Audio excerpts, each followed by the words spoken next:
Red Ray Gun Limited presents The Benji and Nick Show. Hello. Hello. Hello. Hello. Good morning. Good afternoon. Good evening. Good day. Good to be here. Good night. Goodness gracious. Good. Hey, there we go.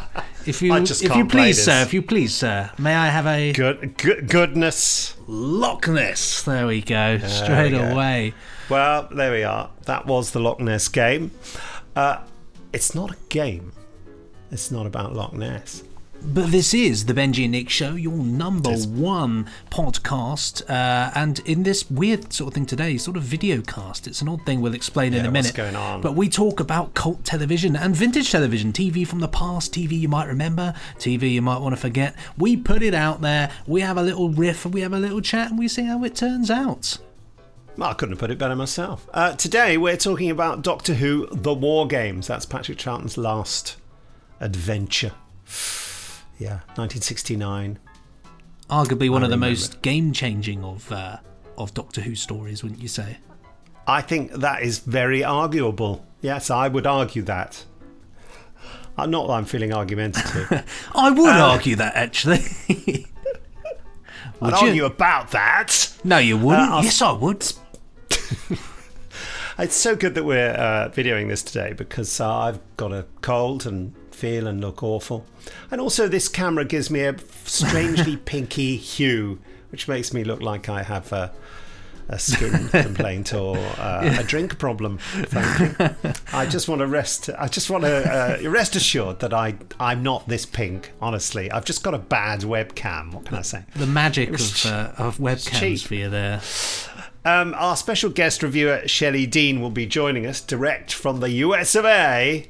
Yeah. Diddly day. And she'll I'm just coming to terms with this new program we're using. She'll share her no doubt bamboozled thoughts with us on the War Games. And as usual, we'll make an attempt to contact our intrepid friend Jamie Anderson, who's out and about today. He's wearing a Terrorhawks mask, isn't he? I saw a great photo on his Twitter of him wearing that. And this shirt, exactly the same shirt. So I sent a photograph of me wearing this shirt, but with a different mask on that was a bit sort of like Spectrum from Captain Scarlet. We're seeing double. In a moment, we'll be dealing with your emails sent to podcast@nicholasbriggs.com.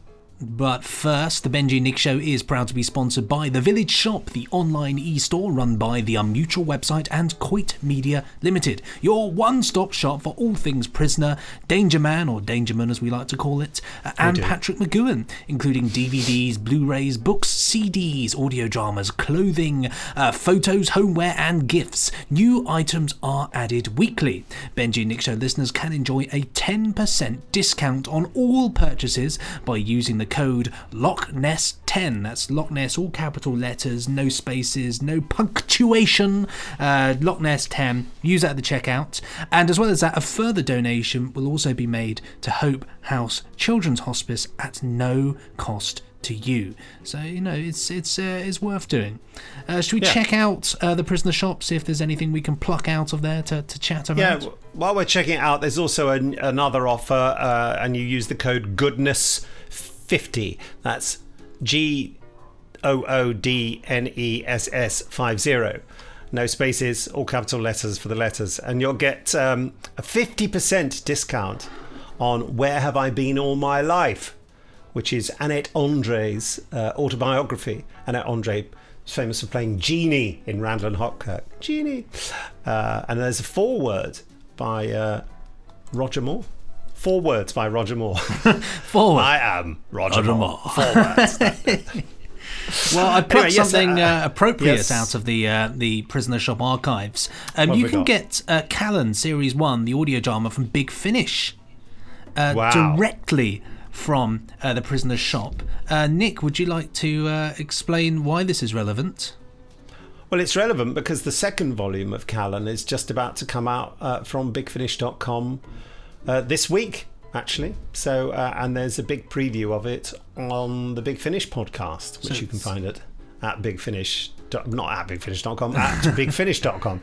Hey, I've got a cold. Leave me alone. I just want to lie down. Sit on a chaise long and eat grapes.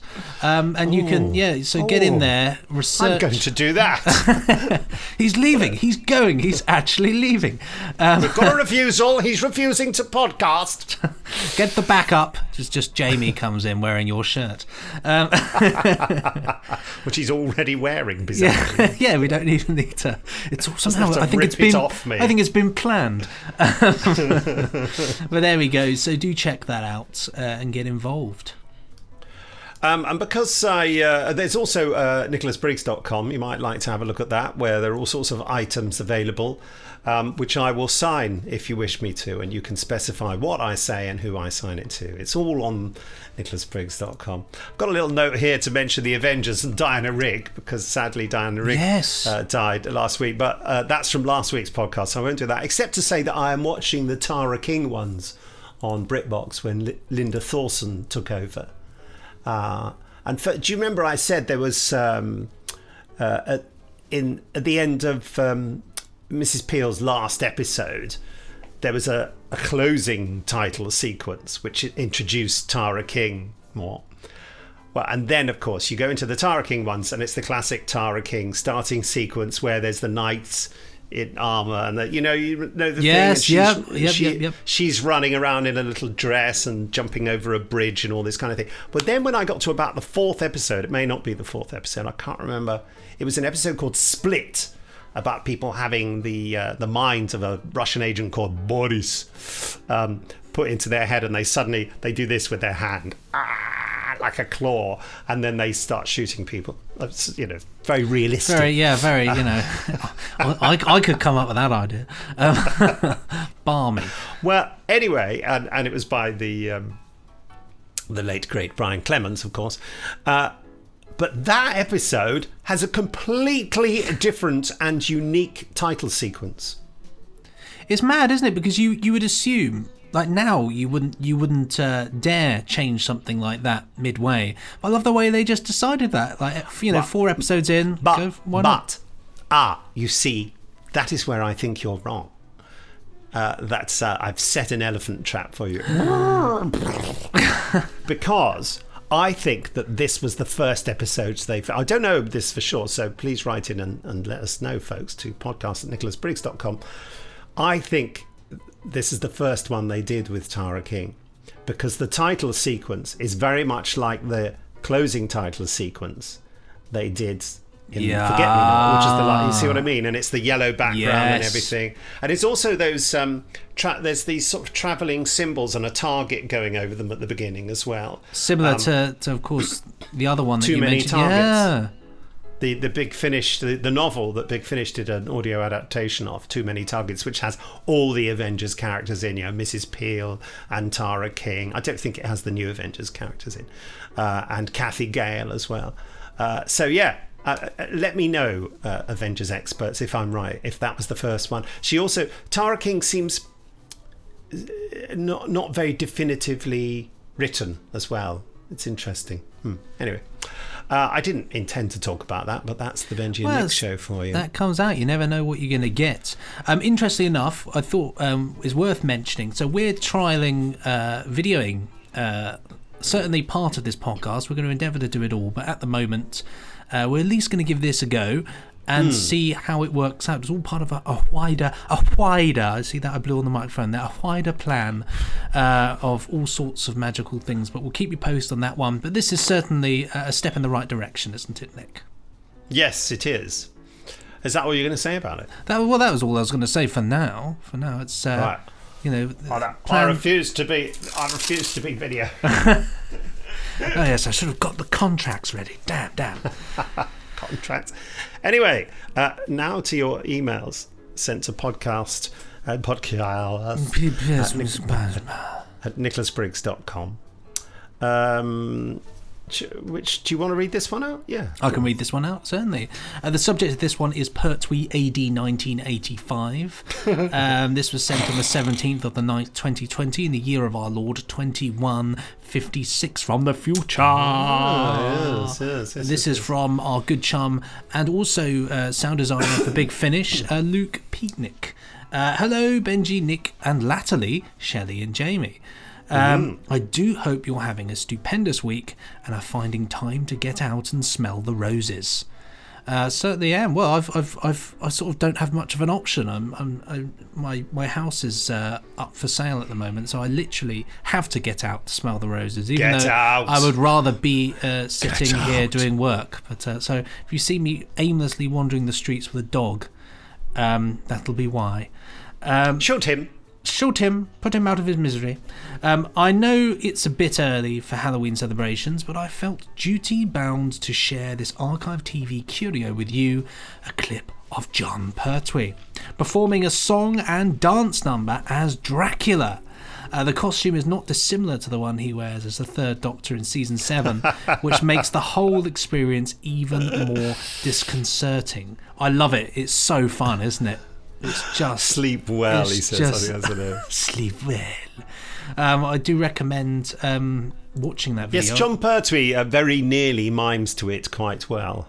I thought he did a very good job, but you could tell he loved it. And the funniest thing is, I thought, he's doing his dancing at the end, and I realised I thought that the dance he did, where he sort of just bobs back and forth, was just the dance that he did for Wurzel dancing. But apparently, I think that's just his dance.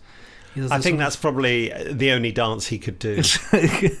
Well, even then, though, I loved vamping. Just vamping, if you pardon the pun. Vamping. But if you want to see the video of Jon Pertwee singing as Dracula, type into YouTube Pertwee Draculaic. That's Draculaic, and you'll check it out. But it's great fun. Sorry, just stifling a yawn there. Nothing to do with Jon Pertwee, of course. We got a PS here as well from Luke saying, incidentally, I recently listened to The Human Frontier, a very cleverly written piece of drama with some huge topical themes and which touches on the fundamental aspects of all of our lives. It's a piece of work you should be very proud of, Mr. Briggs. Here. Oh, thank you very much. The Human Frontier is a Big Finish original that I wrote and directed and did the music for as well. Fantastic sound design from Ian Meadows, if you know that chap. It's a sci-fi epic, isn't it? Sci-fi it's an epic. It's a sci-fi epic. Sci-fi epic.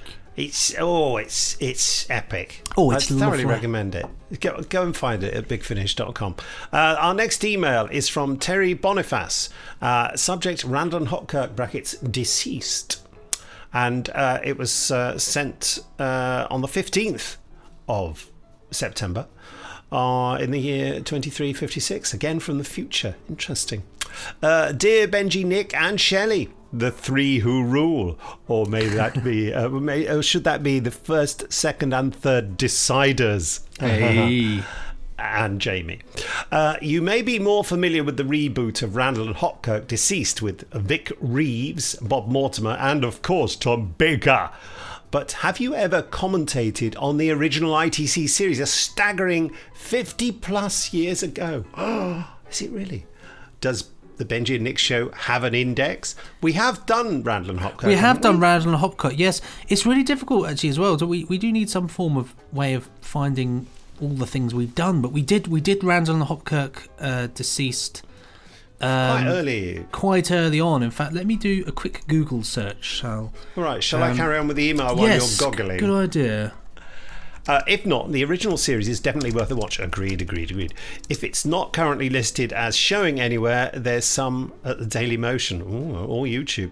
Isn't it on? I think it's on BritBox, isn't it? It is on BritBox now. Yes, correct. Yeah. Correct. But perhaps even more remarkable is Jeff Randall, actor Mike Pratt's entry in Wikipedia, which includes an Ivor Novello Award. Oh. There you go. It could make an interesting compare and contrast with the reboot, also a staggering 20 years ago now, which includes a young Mr. D. Tennant. Yeah, he's in the first episode, I remember. Anecdotally, Mike Pratt's brother used to run a hardware store in Chorlton-cum-Hardy, South Manchester. Chorlton-cum-Hardy is actually the name of a real place. I love it. I love place names, especially in in this Chilton country. come hardy. I love, what is it? Is it Upminster Rifles? I always like, and Snave. There's also a place called Pratt's Bottom as well. Yeah. And I'm on the way to Orpington, and there were signs both sides of the road pointing left and right to Pratt's Bottom. I thought, well, that must be the right cheek and that must be the left cheek. Yeah, just don't go straight on is all I can say. Whatever your personal choice is. Also, there, around where I live here, there's the River Piddle. So there's a lot of names. The River Piddle. Love it. Yeah, there's lots of names have got Piddle in them. Although Puddletown, they changed the name because they thought Piddletown sounded too rude. Anyway, I've said it now. It's out. It's out. It's there. Anyway, he went to Chilton cum Hardy once in my early teens, says Terry, with a friend of mine, armed with the How to Make a Dalek blueprints in my copy of the Radio Times 10th anniversary special. But we didn't get very far. Probably just the sink plunger. But it was a start.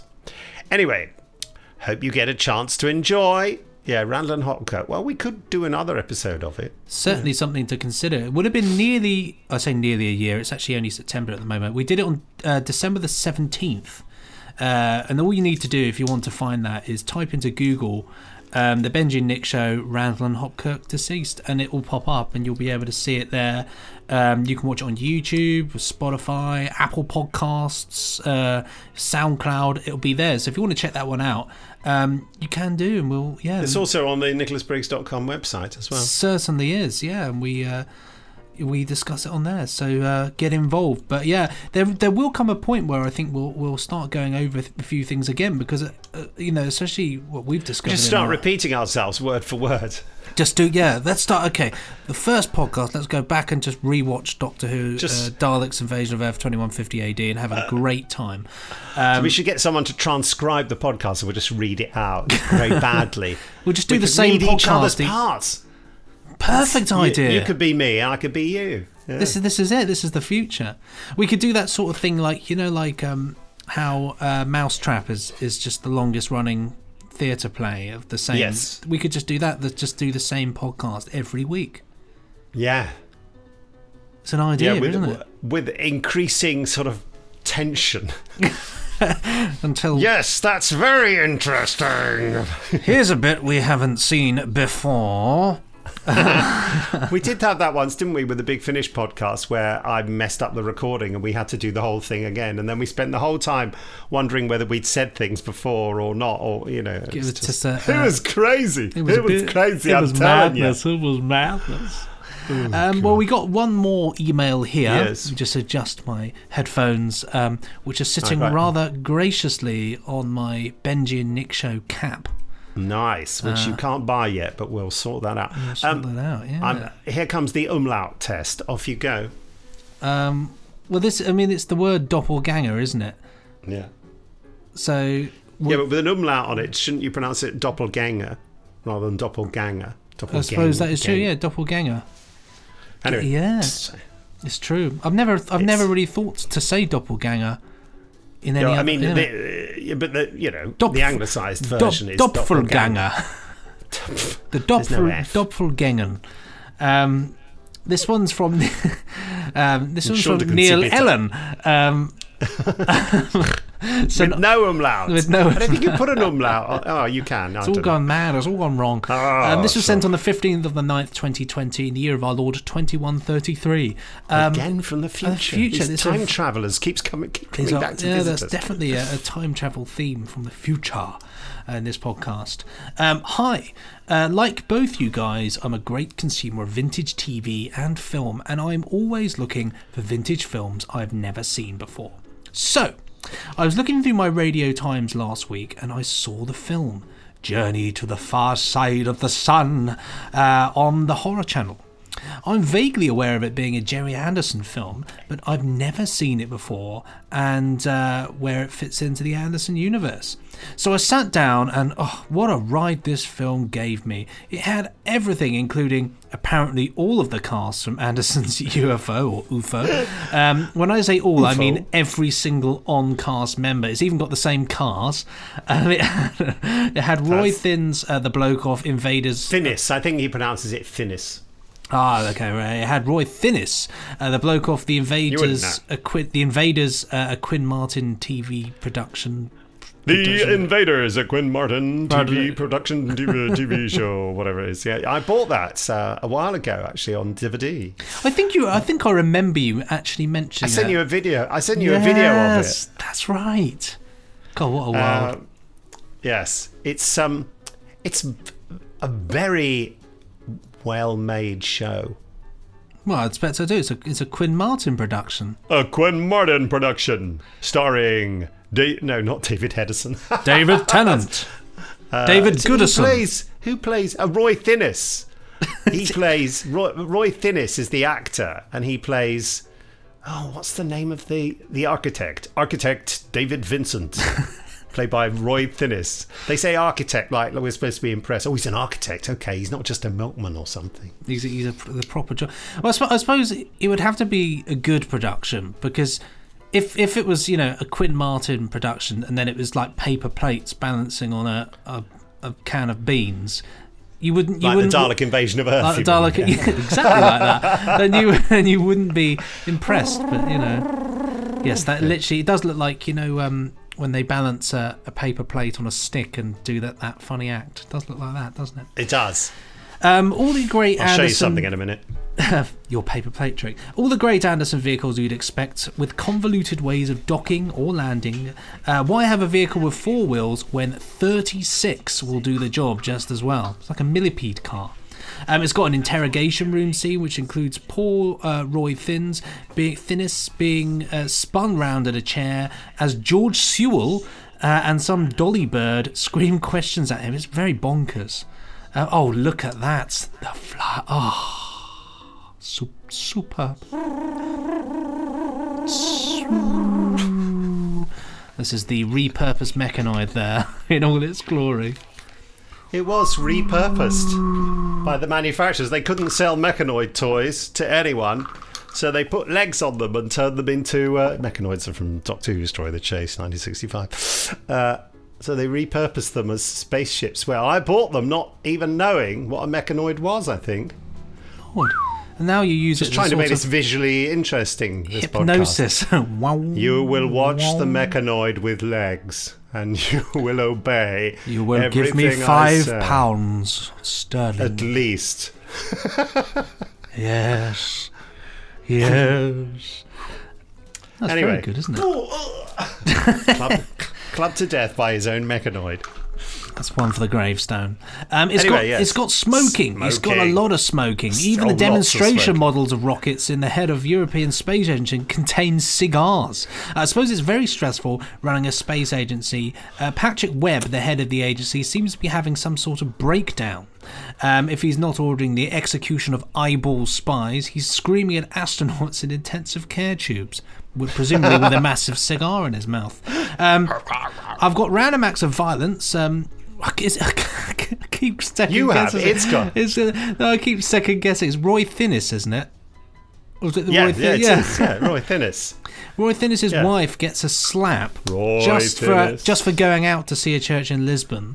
I know. It's yes. And whatever you do, don't call on the Mongolian rescue services. They're more interested in knocking you out cold than saving you from the flames of your crash. Because when the Mongolian rescue services arrive, the film is trying to convince you they're aliens, but it turns out later they're Mongolians. So they have them do violent things, but then they don't. You see what I mean? They're trying to make it tense and exciting. It just doesn't work. It doesn't. No, they cheat. The we've all suspected the Mongolian rescue services once, haven't we? Whatever. It's such a random thing to have, isn't it? And if you're expecting an uplifting end to the film, we'll just say it's very dark, but with lots of explosions. Yeah. Please, guys, will you cover this gem of an Anderson film? All the best, Neil. Well, we could do. Be quite fun. I mean, I've seen it many times. Yeah, it is very depressing, actually. The ending. It'd be good to get Jamie's thoughts on that one as well, wouldn't it? Yeah, it would. There's all right, we'll do that one day. Well, it's time, really, for us to let Shelley join in, because we're going to talk about Doctor Who, the War Games. That's coming shortly.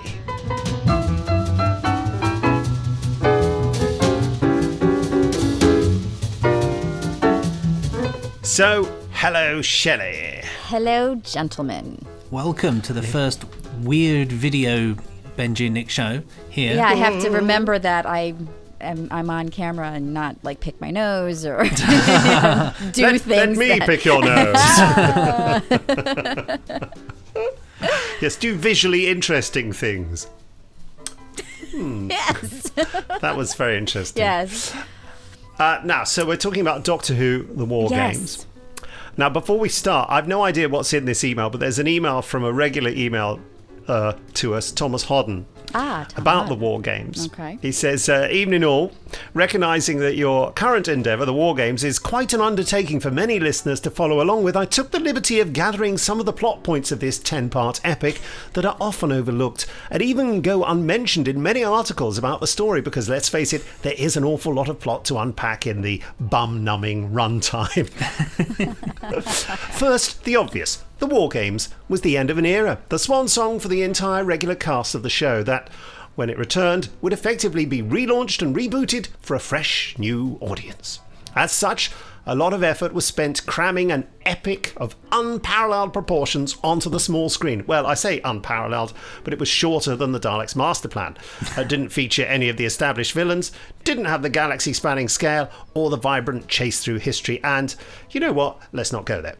What does matter is that the 10-part story features the devious plans of the aliens to steal away veterans of Earth's wars and hone them through an eternal time-looped conflict, refining their skills so they can, I don't know, become those guys in the black security uniforms, maybe, sort of. There are vague notions of doing something sort of universal or conquesty, but on one viewing you might find it all a bit murky. Here then are the essential facts about the War Games. The alien race, although only referred to on screen and in the novelisation as the Warlords, are in fact humans from the distant future, whose empire is known as the Utter Bobbins Made-Upicus. There are, in fact, several eternal races in the universe. The Warlords and the Time Lords are the best known, but there are also the Dinner Ladies, the Princess Brides, and the Downcounts. On the DVD release, episode 8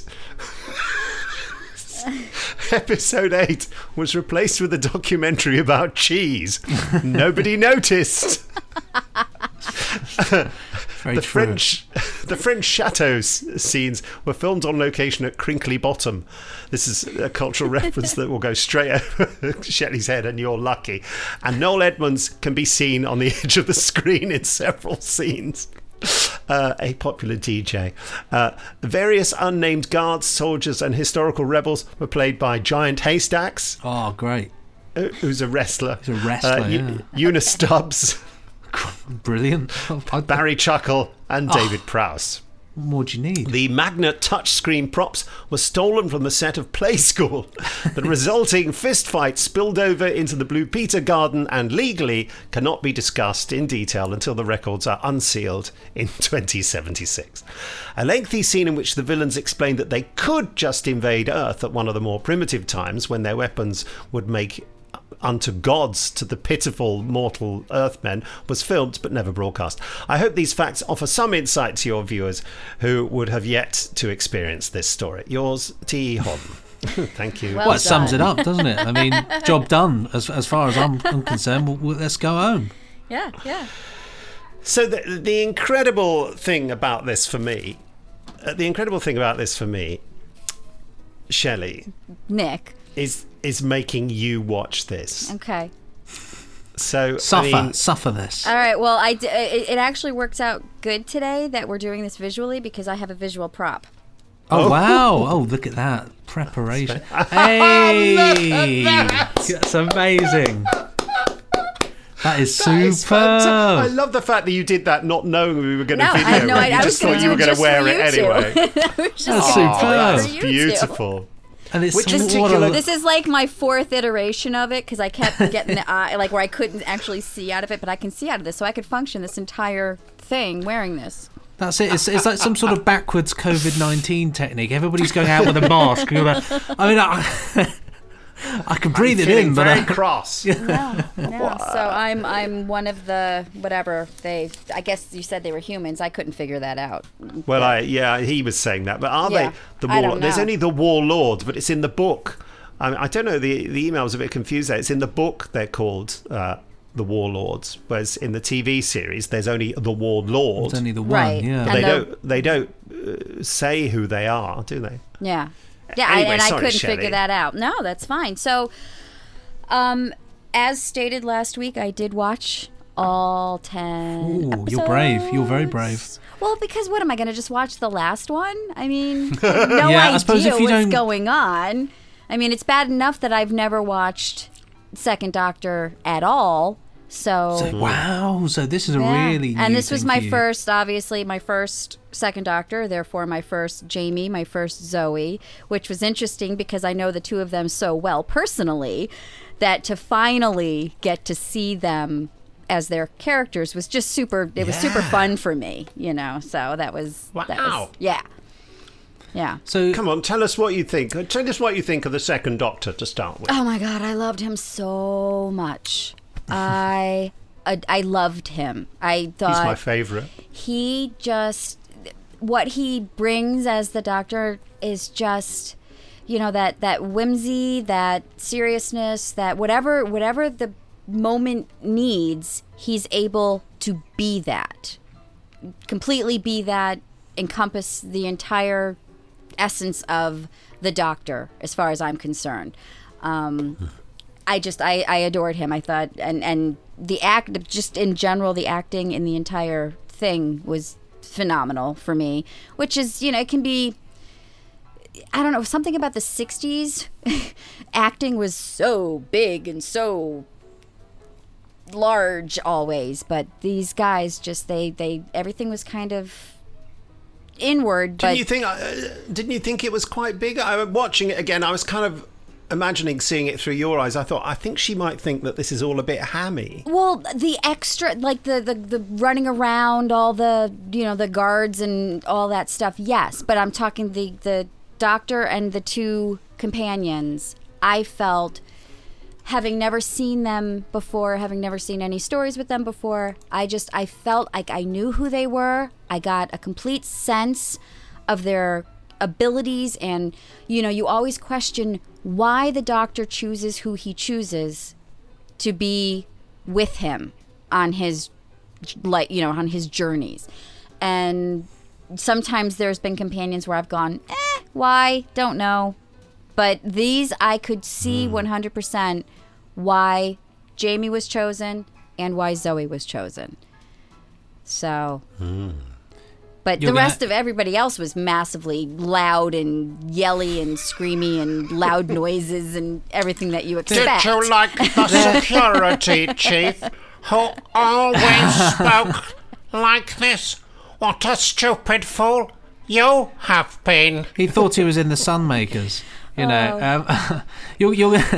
You're gonna hate me. I've just realised I hadn't clicked the record button for that first bit of the video. So we are. I know, classic. We're recording now though, so just part of it. So So if you I have, join, to I have to do my prop again? oh, why not? Do the prop again, Shelley. Why not? Okay. You as- join us where there's been a full start. Yes. We've recorded the audio for this, but not the video. So Okay. we're gonna show some interesting visual aspect that Shelley Certainly are. demonstrated. Look at this. I mean, Yeah, does this not amazing. sell it again? This sells. This the is war my games newest. for you. Any convention I go to from now on, this will be my cosplay. This is it. I'm It's just super gonna easy, put isn't this it? on, and then maybe a shiny black unitard, And and that's I will then be mixed up from Is the that what you guards. call it? A and- a unitard? unitard. Yeah, if it's a one piece. Like a leotard? A unit. Yeah, because it's the whole. It's the arms. It's the legs. That sounds quite A offensive in leotard, some way. I think of as just from like the waist up. Yeah. But a What about a unitard, catsuit though? Surely a catsuit is the same thing catsuit as... works. That's yeah. That's a meowatard.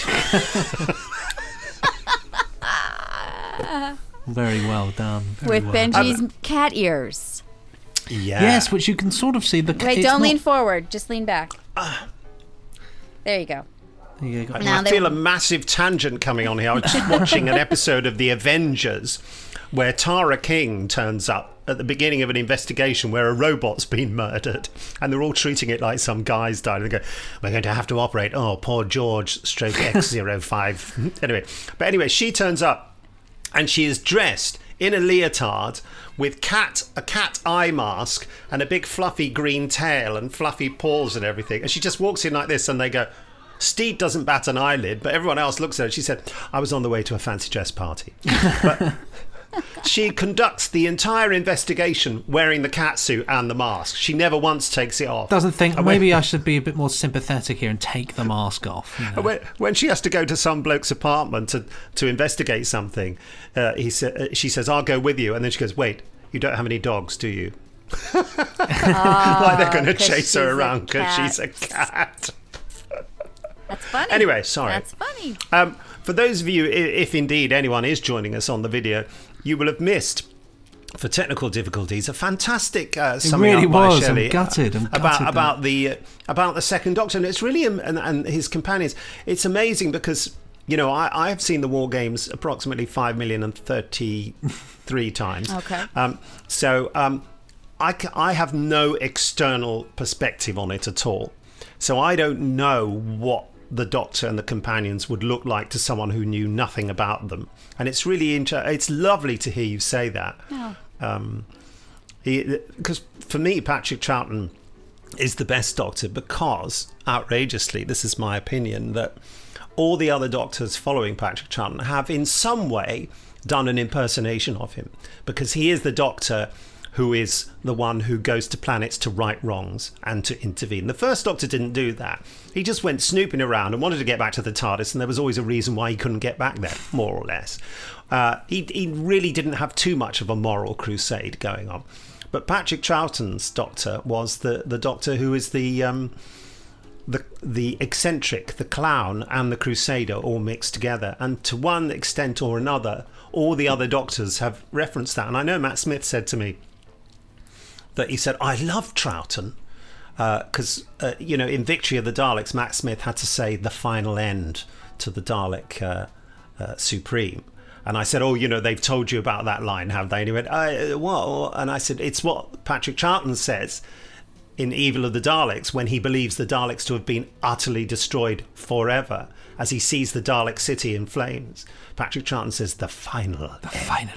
Yeah. And they gave Matt, and Mark Gatiss, being a massive Doctor Who fan, gave Matt that line, and I told Matt that, and he went, oh, really?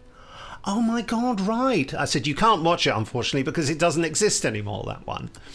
Which is, breaks my heart, because I'd give almost anything to see Evil of the Daleks. Yeah, absolutely. So it's interesting how, with Matt, it consciously affected him.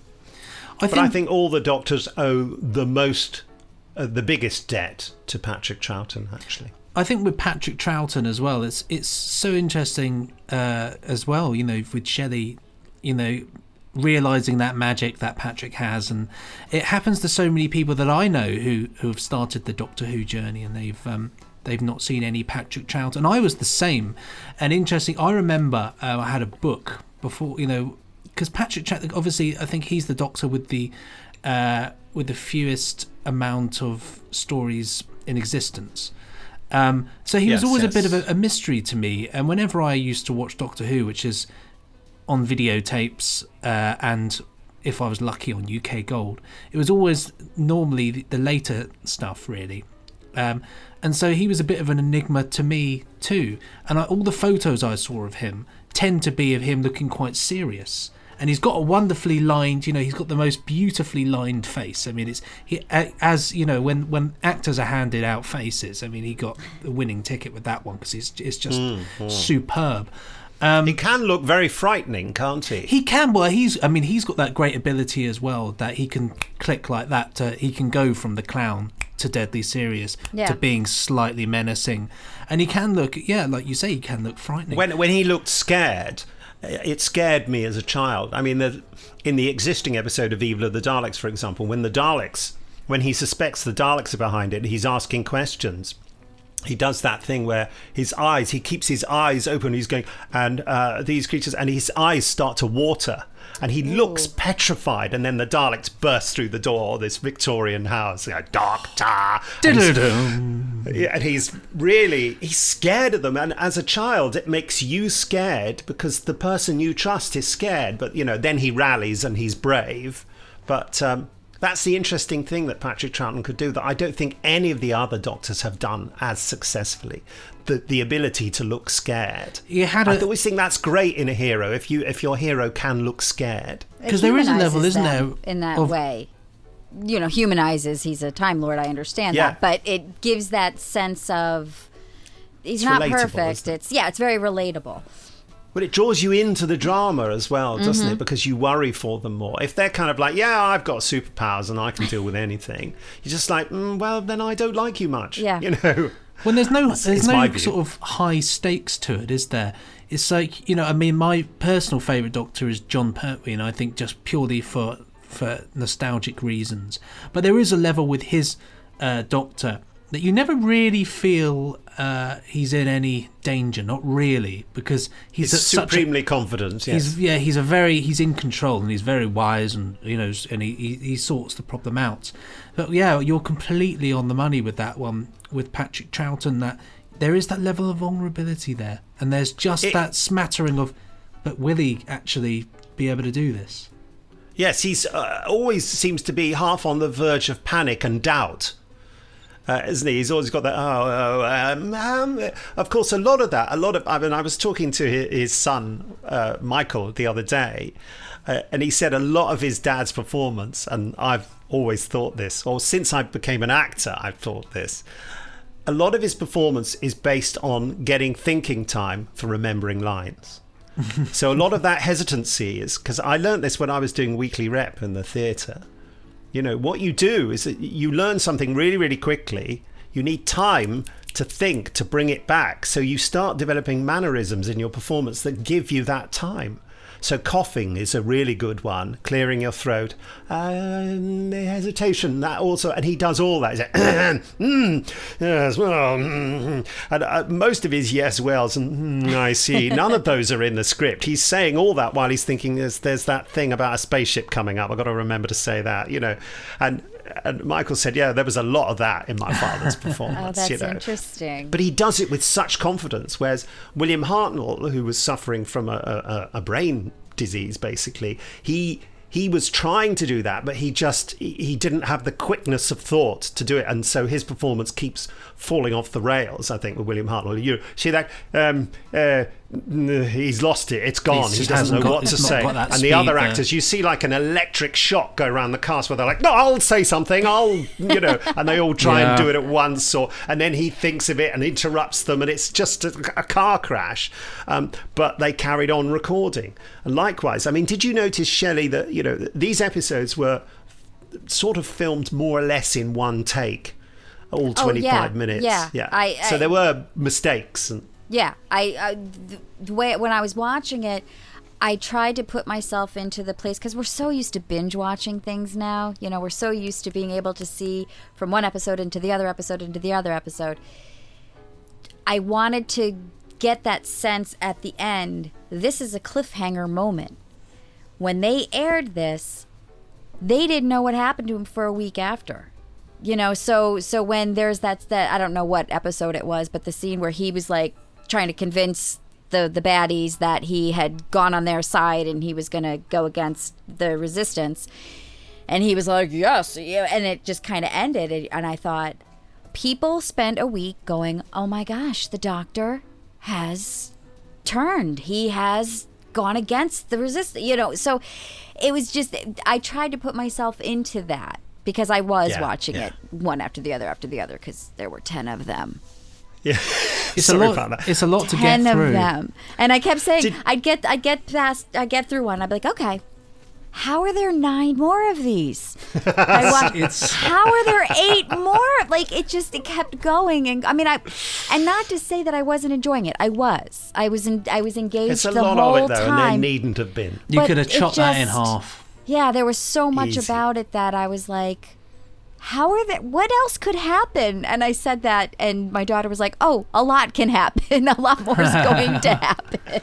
Well, I think that the writers Terence Dicks and Malcolm Hogg, I think you're perfectly reflecting what they were thinking when they were writing it. What else can happen? We've got a 10-week gap here. All the scripts had fallen through, because of drunkenness and God knows what else going on, that they just didn't have the material. No. And so Terence Dicks, Terence Dicks was the junior script editor, uncredited on screen as a script editor. He was that junior. And he just had to go, okay, guys, we've got to write something. Come on. I'll get Matt Hogg. I used to write Crossroads, which was a long-running soap. Crossy. That Matt Hogg and Terence Dicks used to write. And he thought, I'll get my mate Mac in. Let's do it, guys. Let's get on with this. Okay, there are different time zones, and at the end of it, we have to find a reason for Patrick Troughton leaving. Let's say that he's a member of a super race that we've not mentioned ever before, and he changed his appearance, you see, so that means he's an alien, so fine, that's, because up until then, the Doctor was absolutely a human in everyone's eyes. They never mentioned prior that he wasn't? No, he's a human. In Evil of the Daleks, I keep referencing Evil of the Daleks. The Daleks say to him that because he has travelled in time so much, he has become more than human. So the clear assumption is, this is one of the favourite topics for chats with Stephen Moffat. He always says, watch the programme. He said, everyone, including the audience, thought he was a human being. Until you get to the last or the second to last part of the War Games, where he reveals that he is a member of a different race. And I remember that hitting me at the time. Wow. I never thought Doctor Who was an alien. I thought Doctor Who was from Earth. Maybe from the future or something, But really, when he says... And the total awe about the Time Lords. I was mentioning it to Benji earlier when we were just chatting between podcasts. That bit where Philip Maddock as the warlord, when the Time Lords are coming and they just go close on him and he just goes, they're coming. And he's so terrified. Good. You hear this noise coming. Turns out it's just a bunch of blokes in weird costumes. But, I do love that sort of, especially it happens, in this story and to an extent the Three Doctors. But I love this kind of godliness of the Time Lords much more so when they're a bit mysterious and they're sort of all powerful. And you don't know how much power they have or what they can do, but it's clear, especially in this story, that that they have this power, but they're actively not using it. Absolutely. So that was even more, whoa, like, what is it? What can they do, and why aren't they doing it? And then when, he goes on trial because he was doing the one thing that they didn't want him to do, participating, getting involved in history and future stuff. It just but that was like okay, but I didn't realize that up until this moment we didn't know. I mean, I knew that going in that this was when we found out about the Time Lords, like they actually put a name to it and created that. But I guess I always assumed that from the first Doctor on, we were in on it. Like we, the audience, were in on the fact that he was from another planet type of thing. I mean, he in the first episode, he talks about the children of my civilization. He says, your civilization? Yes, mine. But he doesn't actually say he's from another planet. Yeah, so that could mean future civilization. Yeah. So that... He says they're wanderers in the fourth dimension. He doesn't say... Me and Susan, something our home planet, he mentions, but he's suitably vague about it, isn't he?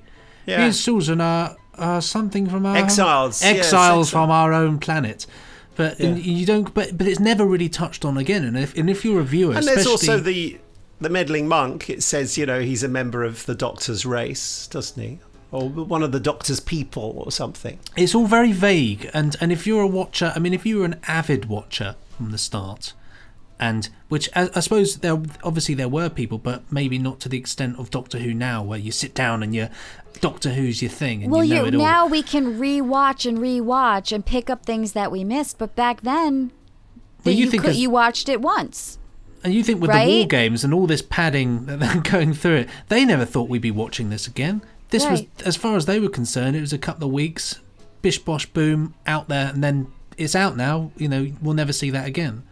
And here we are doing a podcast talking about this in detail about the decisions they made, and not just from the way that they've put the story together, but these game-changing decisions that have actually affected the entire program. And it's almost like, you see, it's a little bit like when they thought Torchwood was over. They did that Children of Earth thing where they just thought, to hell with it. We're going to do an extreme thing. We'll kill one of the characters. We'll do it, because they thought it was never coming back. And likewise, there was a very good chance that this could have been the last ever Doctor Who, because the Patrick Troughton era is very poor ratings.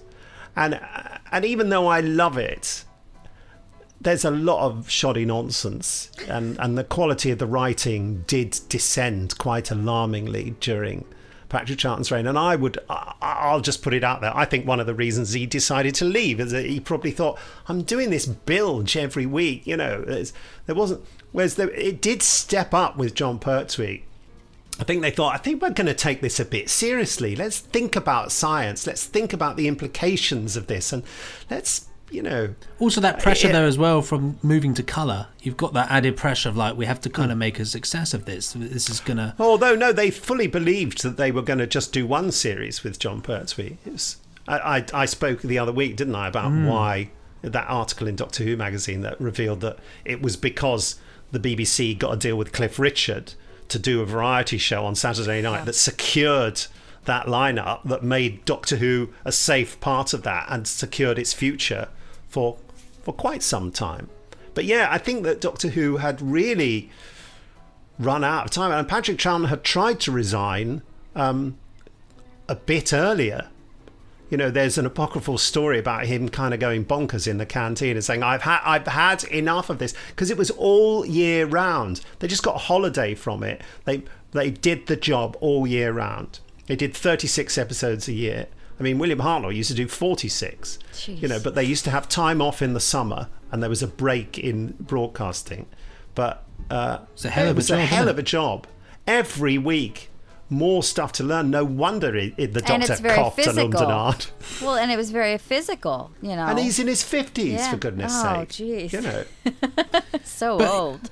Of course, I couldn't do it. I couldn't do it. What is lovely, even though obviously he got to that point where he thought, I can't do this anymore, his commitment to Doctor Who, later on, coming back every time he was asked to come back, he came back. Well, I mean, I don't know how many times. They could have asked him every week for all I know, but certainly every multi-Doctor story, he actually participated in that. And so I think it's great that he felt that he could come back, and he believed enough that that's something that he could do, which I think is fantastic. Yeah, quite incredible. I was looking at him in this story, and I suddenly realised how much older he looked than just, say, in The Invasion just a few months before. I think there's also a real end-of-term feeling about this story, and they're giggling all the time. Early on, aren't they? When they get out of the TARDIS and they land in the mud and everything, they're giggling all the time. And that's Fraser Hines said that they just laughed so much through that last story. Well, the thing about this story in particular is it's the type of story I find difficult to watch, because I can't stand the ones that are back and forth all the time, constantly back and forth. Back. And this is really a story of like marching, right, march from this room to this room. Okay, and now we're going to march from this room to this one. And now we're going to get in the car and drive here and do this scene. And it's just all about it's a travelogue, isn't it? It is. It's I used the term railroading, as they call it. It's just, you're just being maneuvered around the story. It doesn't feel very until that's it. It's in those last two episodes really that everything kind of comes together a bit more, and you're kind of like, oh wow, we're okay. This is completely changing now. This is Doctor Who. Wow. Okay. The earlier bits are very much, you can almost hear the sounds of the typewriters into the night, can't you? Absolutely. And I have been there with writing, actually with typewriters a long time ago, but where you have no choice but to write something. And that's not to say you don't do good work, but you get a relentless quality in your work when you have to do it. And those moments where you'd normally go, do you know what, I'll stop and have a cup of tea or do something else or just have a thing. You take your hands off the keyboard and you think, actually, no, I have to carry on with this. Otherwise, it will not be done in time. And so you just you it's like you create another gear on the gear stick that you didn't even know was there, and you carry on going. And that's what's happening in this story all the time. So they've escaped to the so-and-so, and then they have to escape again, but then go somewhere where they go into somewhere else. Then they get captured, and then they have to go back, and then this guy can't be what they think, so he'll have to be, oh dear. And then they're in a barn for too long. Too long. It's a terrible American accent. All the other sets, the American accents. I'm going to say the American accents were a pleasure compared to the Mexican. Oh gosh, yeah. The German, the racist Mexican. Oh my God, the German accent. Oh, the German accents were terrible, weren't they? Yes. Horrible. But yeah, the Mexican. Are you an expert on German accents? I mean, I having the experience I have working as a voiceover director for many years, I know accents, and I know bad accents. And this was the school of bad accents. But it was the classic. Just replace a W with a V, and you'll hopefully get through. Yeah, but it would just go it would be like he'd start out strong, and then he would lose it halfway through the sentence, and then try to bring it back up. It was just. Was that the little bald guy? He was diabolical. Yeah. I don't even remember who it was at this point. It was just voices that were in my head. Yeah, like everywhere. But I did enjoy the bringing all the different time zones. I enjoyed that. I thought that was an interesting fun idea, isn't it? Yeah, I thought that was that's kind of neat, and it's like a board game. You know, it's weird that they're like in triangles, and no one ever notices that notices they're living in a triangle. That's because they just put on those weird. Did they ever explain the glasses and why those glasses made them? It's just a very special glasses. A very special plot device, isn't it? It's they like, had the weird glasses things going on. Yeah, okay. And the actors having to look through those. There's a sort of clear bit in the middle, isn't there? And then the rest were like prisms. There was an angle that they were shooting. I think it was the Warlord, and you could see like the side of the glasses, and they were like prism. And I thought, he's seeing everybody like the way a lizard sees everything right now. Like everything, it's like a kaleidoscope, and he's just trying to find a focal point and look in that one spot, or else he's going to get dizzy and fall over. I thought that Philip Maddock was magnificently terrifying as the Warlord. He's great in everything, though, isn't he? Understated. That was what was. You're terrified of him. You think he could do anything. He might, the bit when the war chief is about to be killed, his facial hair was my favorite. The war chief's facial hair. With the I don't even know what was happening, but I dug it. I dug it a lot. Now, he basically, if they hadn't have killed him, he would have been the master, wouldn't he? Absolutely. Well, I've read that he was the template that, later on when whoever wrote the master said, that guy, let's he had something. But funnily enough, one of the guys who played a Time Lord during the trial looked so much like Eric Roberts. It was freaking me out. He was a little guy at the end during the trial. Had the deep voice. I don't know. There was an essence of his face. He looked like he could be a relative of Eric Roberts, and I thought, I think that's Trevor Martin, who, funnily enough, played the Doctor in the 1974 stage play Doctor Who and the Daleks in 7 Keys to Doomsday. Oh. And who we got into Big Finish to do the audio adaptation of that. He's sadly no longer with us, Trevor. Okay. But a very old actor of the Shakespearean tradition. His voice was so low that you almost felt cups vibrating in the room when he spoke. And that's only a tiny exaggeration. How could you always speak this low? Lots of cigarettes, I imagine. Cigarettes and whiskey. Yeah, that's the way. And wild, wild women. I had that amusing thing the other day, actually, because I never drink whiskey. And for this... today! It's until right now. But it was the first time in the evening I decided to have a few whiskies. But I noticed the next day my voice was considerably deeper, and it was really weird. And I felt quite uncomfortable, actually. I was a bit like, ooh.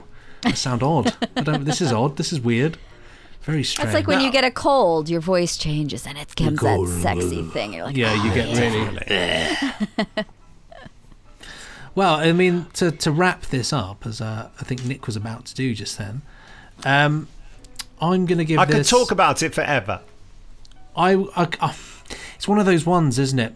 If I could split the War Games in half, I'd give the latter part of it a solid 4, because it's a game changer and it's just, it's quintessential Doctor Who.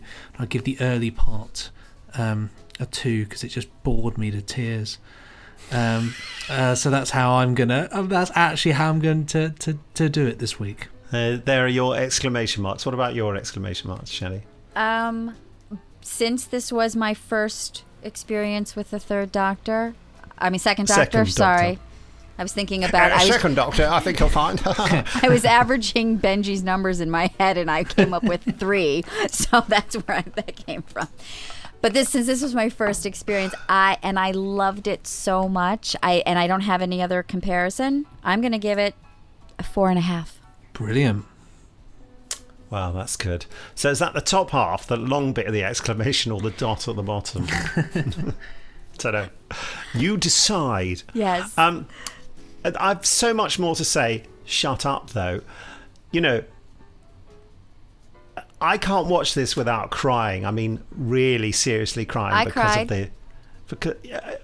When they. I don't even know those characters, and I cried when they left because it was. And it's so British, isn't it? They don't even embrace. Yeah. No, just wait. It always, you do get this level of. I remember when I watched it for the first time, this awful level of kind of there's such unfinished business there, and you do think, and obviously they go away, and it's none the wiser for the characters, but breaks my heart. But it's just sad, isn't it? You think like, oh my god. But on the other side of it, it is a load of silly nonsense, and you get to the planet of the Time Lords, which they don't name. Just reminding you folks. Gallifrey.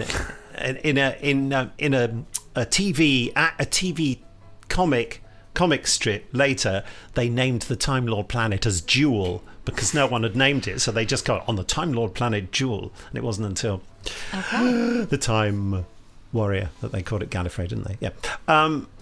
And their trial room is just 2 bits of polystyrene, some lights sticking up on poles, and curtains. You can see black curtains just like really badly tucked in. It is such a mess, this story. They run out of money. There's nothing going on. And then suddenly you get this spectacular moment of them running across this beautifully conceived conceptual set with all this dry ice and plastic stuff running. It's like something out of a Beatles movie, isn't it? It's bonkers. It's completely... It's incredible, and it's pointless, and yet it's clearly the most expensive thing in the episode, and it's in it for about 15 seconds. And the whole time they were running, I'm like, what is that? Why is that? It's the trial should have happened on that. That would have been cool, wouldn't it?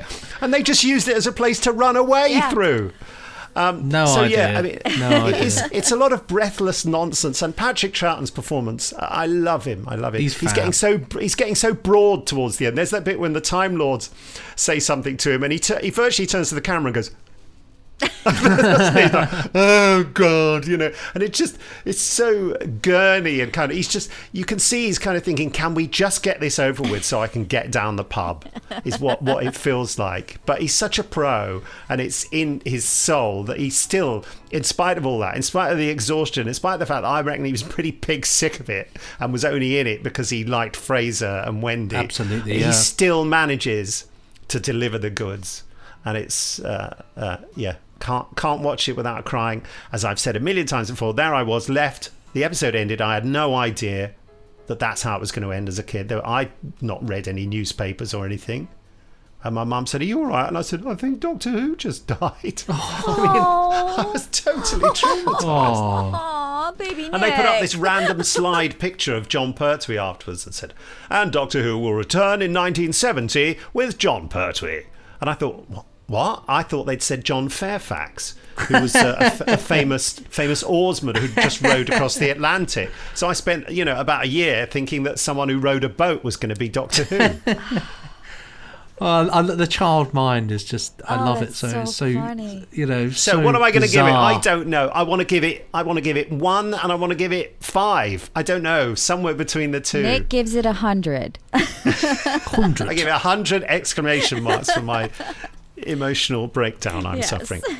I just want to say that Jamie Anderson is a no-show. Oh, He's in a place where, he's in a place where he can't make calls, and normally he sneaks one. But today, the phone police are out in the very select private club he is attending, and they are. I won't use the words he used about what they're being like about it. He said they're being particularly today about it. So we can't ask Jamie about it. He'll go, the war, what? I don't know. So I'm just tucking into a sandwich instead. That's much more Jamie style. Well, there we what go. a pleasure to talk about that. Absolutely, and it does. Thank you, guys. It does now come down to us to decide what to do next week. I mean, we could continue with Inferno commentary.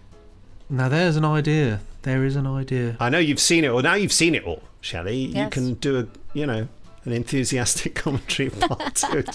Just constantly shouting, "Get on with it!" Get on with it. There's 'Cause my we've only done enthusiasm. the first episode, haven't we?